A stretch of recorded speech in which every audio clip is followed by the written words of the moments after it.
আজ আমি রান্না করব ইঁচড় চিংড়ি।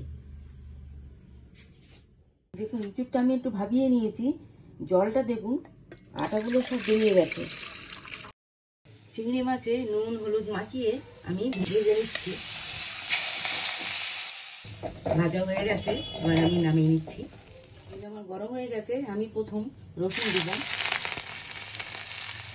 পেঁয়াজ দিলাম, এবার 5 ফোড়ন দিলাম, ছোট একটা টমেটো কুচি দিলাম, সিদ্ধ করে রেখেছিলাম। এবার আমি ওর মধ্যে দিয়ে কষে নেব।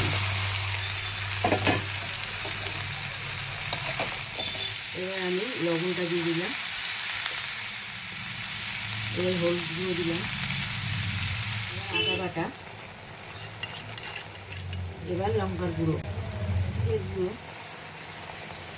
গুঁড়ো, ভেজে রাখা চিংড়ি মাছ আমি এই তেলের মধ্যে দিয়ে দিচ্ছি।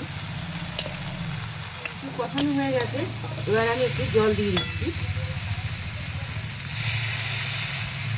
জল দিয়ে আমি 10 মিনিট ঢাকনা দিয়ে ঢেকে দিলাম। 10 মিনিট হয়ে গেছে, আমি ঢাকনাটা নামিয়ে নিচ্ছি। দিয়ে আমি অল্প একটু মিষ্টি দিয়ে দিচ্ছি, চিনি ছড়িয়ে দিলাম। এক চামচ গরম মশলা দিয়ে এটা আমি নামিয়ে নেবো।